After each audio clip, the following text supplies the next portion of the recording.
Merhaba arkadaşlar. Bugün 15 Kasım 2020 Pazar. Hayatınızın kararı, iş arama süreci konulu videomuzun ikinci bölümüyle ilgili sizlerle birlikteyiz.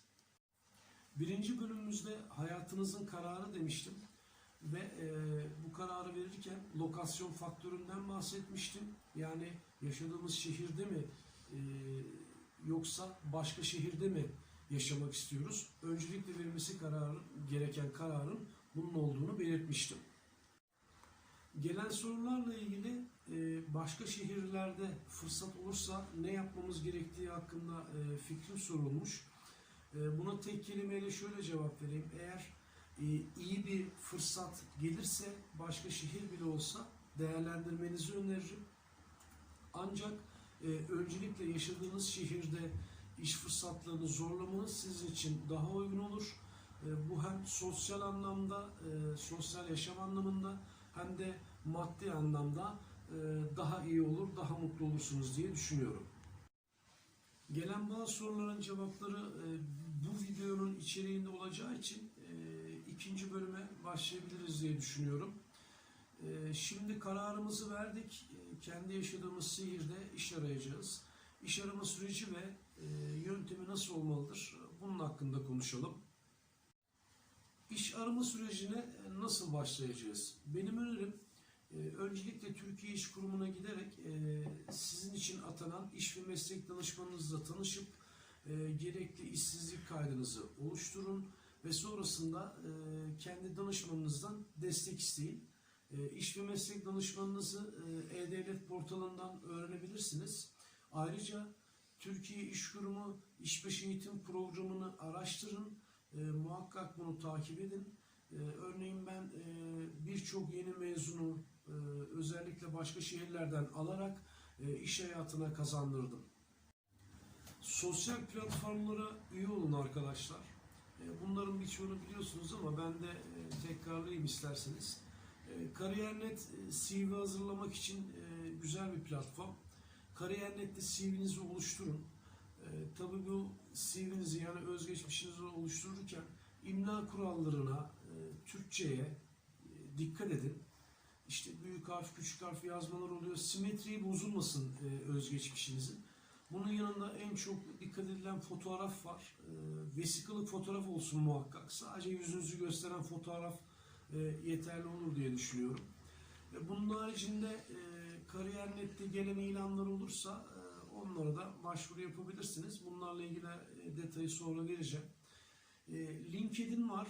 LinkedIn'de de mesleğinizle ilgili kişi ve gruplara üye olarak oradaki paylaşımları kontrol edip takip edebilirsiniz.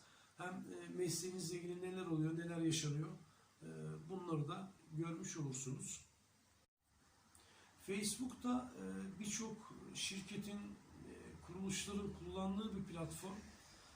Bazıları için belki bu Facebook biraz daha hani işten ziyade sosyal paylaşımların olduğu gibi gelebilir ama inanın çok iyi bir firma da bazen denk gelebilir size orada. Orta ölçekli bir işletme de denk gelebilir.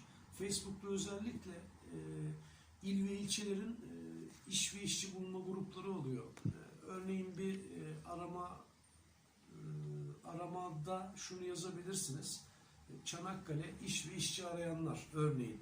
İşte Bursa iş ve işçi arayanlar grubu yazarsanız burayı takip ederseniz burada da birçok ilan paylaşılıyor.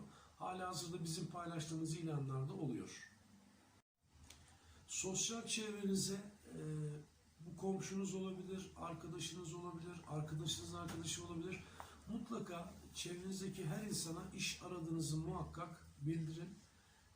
Unutmayın ki birçok ilanlar daha yayınlanmadan arkadaş gruplarında, meslek gruplarında, işte WhatsApp grupları oluşuyor bunlarla ilgili. Mesela insan kaynakları yöneticilerin de bununla ilgili bir grupları var. Orada da muhakkak ilanı hızlı bir şekilde paylaşıyorlar. Öncelikle referanslı gelen kişileri alır birçok firma. Bunların içinde her şeye uygun çok aday olduğu için referanslı da kuvvetli olan kişileri alıyorlar. Sosyal çevreniz sizin iş aranızı bilirse kulaktan kulağa gibi düşünün. İş arama süreciniz daha da hızlanabilir.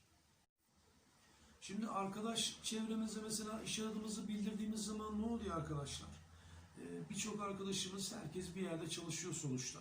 O arkadaşlarımız onların fabrika içine de duyurular asılabiliyor. Veya bir şirketteki çalışanlara da ilanlar duyuruluyor. Ben de mesela bu yöntemi zaman zaman kullanıyorum. Oradaki arkadaşlarınız duyduğu zaman size gelip haber verebiliyor. Bu sayede de bir adım öne geçmiş olabilirsiniz. Onun haricinde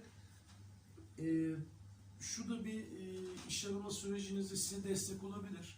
Çevrenizde insan kaynakları yöneticileri varsa bunlarla da iletişimde, kontakta olun. İşte bir danışmanlık şirketi olabilir veya bir işte koçluk hizmeti veren kişi olabilir. Yani insan kaynakları alanında biri olursa süreciniz biraz daha iyi geçer. Doğru ilana başvurmak konusu var arkadaşlar. Bununla ilgili de özellikle bana çok mesajlar geliyor. Şimdi ilanlara başvururken çoğu kişi şu hatayı yapıyor. Birçok ilana başvuruyor. Ondan sonra hiçbirinden cevap alamıyor veya görüşmeye dahi çağrılmıyor. Ondan sonra da bu kadar ilana başvurulmasına rağmen geri bildirimin olmaması, iş görüşmesine çağrılmaması insanlar psikolojik bir bunalıma neden olabiliyor. Paralelinde motivasyona gidiyor, pes etmeye kalkıyor ve mutsuz bir süreç yaşıyor. Aslında bunu kendi kendimize bu hale getiriyoruz diyebilirim ben. Bazı istisna konular olabilir ama öncelikle bir ilandaki içeriğe, iş tanımına bakmak lazım. Evet, mezuniyet tutuyor olabilir ama deneyimli bir ilanda eğer deneyiminiz yoksa, yeni mezunsanız başvurmanızın bir anlamı yok arkadaşlar. Çünkü deneyim kelimesi muhakkak orada o işi yapan biri vardı, ayrıldı ve masaya oturtturduğu zaman o işe devam edebilecek veya o iş tanımına uyabilecek kişileri seçmek istedikleri için deneyimli ilanlarına başvurup da kendinizi mutsuz etmeyin diye öneririm. Ancak tabii ki birçok arkadaş da işte yeni mezunuz diyor. Zaten mezun olmuş çok arkadaşımız var. Yani son yıllarda özellikle mavi yakadan ziyade beyaz yakada çok işsizlik var. Bu da bence sanayi ve iş kurumunun eşleştirme yapmamasından kaynaklanıyor diye düşünüyorum. İyi bir istihdam çalışması yapılabilir. Her bölgede istihdam noksanlığı çeken meslekler belli. Aslında bunları dikkate alarak bazı kontenjanlar belirlenebilir diye düşünüyorum üniversite için. Şimdi diyelim ki deneyimsiziz, yeni mezun olduk. Yani internette veya işte sosyal platformlarda hiç deneyimsiz ilan denk gelmemiştir. Ben kendim aslında kullanıyorum. Deneyimsiz ilanlarda veriyorum yeni mezun diye. Belki takip eden arkadaşlar vardır. Yeni mezunlar için de mecbur olarak yeni mezun olunan bir ilan beklemelisiniz arkadaşlar. Ya da yetiştirilmek üzere ilanlar oluşursa ona başvuracaksınız. Bunlar da daha çok sosyal çevreyle oluyor. Kimi yerde bazı meslekler var, kolay öğrenilebilecek. Bununla ilgili de sosyal çevredekiler genelde yardımcı olursa ancak sizin o işi yapabildiğinize inandırabilir ve o şekilde CV'niz, özgeçmişiniz de sağlamsa bu şekilde başvuruda bulunabilirsiniz. Deneyimi olmayan yeni mezun arkadaşlarımız için de şöyle bir öneride de bulunayım. Kendinizi sürekli geliştirin. Üniversitenin bitmiş olması yeterli olmuyor. İnternette birçok platformlarda çevrim içi eğitimler var. Tabi sıradan böyle size çok tesiri olmayacaklar da çıkabilir. Ama bunları da güzel siteler var. Yeni mezunların bu kişisel gelişim ve mesleki gelişimlerle ilgili fayda sağlayacak platformla eğitimleri aktaracağım. Ancak bu konu biraz daha geniş bir konu olduğu için yeni mezunlara yönelik bundan sonraki videomuzda çalışmalar olacak. Orada doğru kaynağa ulaşmalarına da yardımcı olacağız inşallah.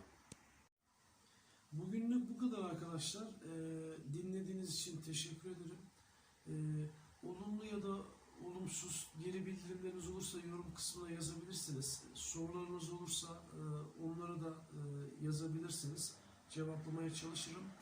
Bundan sonraki videomuzda şehir dışında iş arama süreciyle ilgili ve karşılaşılacak artı ya da eksi konuları hakkında size bilgi vermeye çalışacağım. Kanala abone olursanız çok sevinirim. Hoşça kalın.